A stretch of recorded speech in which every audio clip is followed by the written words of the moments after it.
नमस्कार, आप देख रहे हैं सल्ट एक्सप्रेस और मैं आज खड़ा हूं रामनगर के पीएनजी पीजी कॉलेज महाविद्यालय रामनगर में।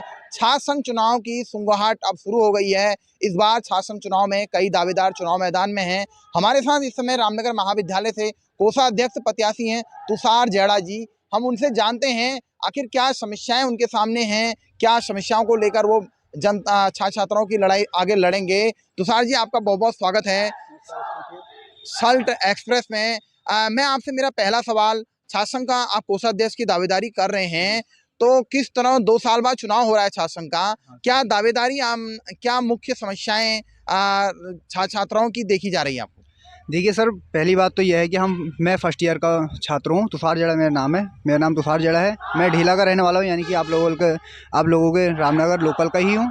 मैं यहाँ आया तो मैंने कई समस्याएं देखी, जो कि मुझे लगा कि हाँ भाई, मैं एक पद होगा तो मैं उसमें अच्छे से कार्य कर पाऊँगा। बाकी मैं बिना पद के भी कार्य करा। मैंने कई लोगों के यहाँ एडमिशन कराए। मैंने अपनी पूरी टीम बनाई थी, जिसमें लोकेश भट्ट रहे, लोकेश बिष्ट रहे, अमन कुमार रहे और कई लोग मेरे साथी रहे थे। 10 से 15 लोगों की हमारी टीम रही। लेकिन हमारे पास कोई पावर नहीं थी, इस वजह से हम अच्छी तरीके से काम कर नहीं पा रहे थे। जैसे कि समस्याएं ये हैं, जैसे पुस्तकालय है, यहाँ छोटा सा इतना सा गेट है।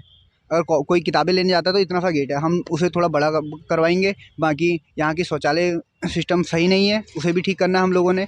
और यहाँ पे कई छोटी छोटी बड़ी बड़ी परेशानियाँ हैं, जैसे कि कई लोग शिकायतें हैं बच्चों की कि टीचर टाइम पे नहीं आते हैं पढ़ाने। ये समस्याएं हैं, कई समस्याएं हैं, वो हम लोगों ने यहाँ सॉर्ट आउट करनी है, जो कि हम लोगों के पास जब पद होगा तो वो आसानी से समस्याएं हल हो पाएंगी।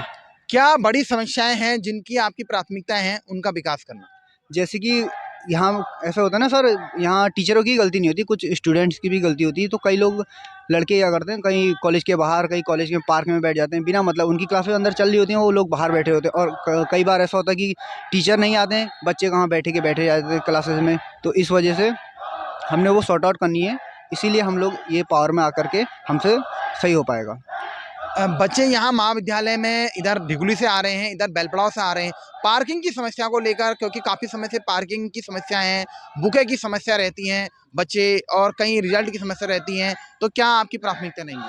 सर, ये तो बहुत बड़ी परेशानी है जो आप लोगों ने मुझे बताई है कि हाँ भाई, पार्किंग की समस्या है। पार्किंग की यहाँ कोई भी सुविधा नहीं है। हल्की छोटी सी पार्किंग है, जहाँ के लोकल के ही बच्चे घेर लेते हैं कि हाँ भाई, टाइम पे आ जाते हैं, लोकल के बच्चे हैं, इस वजह से तो उन्हीं के वहाँ यहाँ पर खड़े हो जाते हैं। अगर कोषाध्यक्ष पद जीतता हूँ तो सबसे पहले मैं यही समस्या पूरी करूँगा कि पार्किंग का एक सेटलमेंट अच्छे से हो। अब तक कई कोषाध्यक्ष इस महाविद्यालय चुने गए हैं, क्या आप कुछ नया कर पाएंगे और कोषाध्यक्ष जो कमी रह गई है? जी बिल्कुल सर, इसीलिए हम लोग इतनी मेहनत कर रहे हैं अपनी दावेदारी के लिए, अपना पद जीतने के लिए। इसीलिए हम लोग इतनी मेहनत कर रहे हैं और हमें पूरा विश्वास है कि मुझे अपनी पूरी टीम पर विश्वास है कि हम लोग ये सारी समस्याएं हल कर पाएंगे। ये थे हमारे साथ अभी तुषार जेड़ा, जिनका साफ तौर से कहना है कि अपनी जीत को लेकर पूरे आश्वस्त हैं। ये तो आने वाले मतदान के दिन ही छात्र संघ जो छात्र छात्रा हैं वही डिसीजन ले पाएंगे कि आखिर हमें अपना कोषाध्यक्ष कौन चुनना है। हर छोटी बड़ी खबरों के लिए देखते रहिए सल्ट एक्सप्रेस।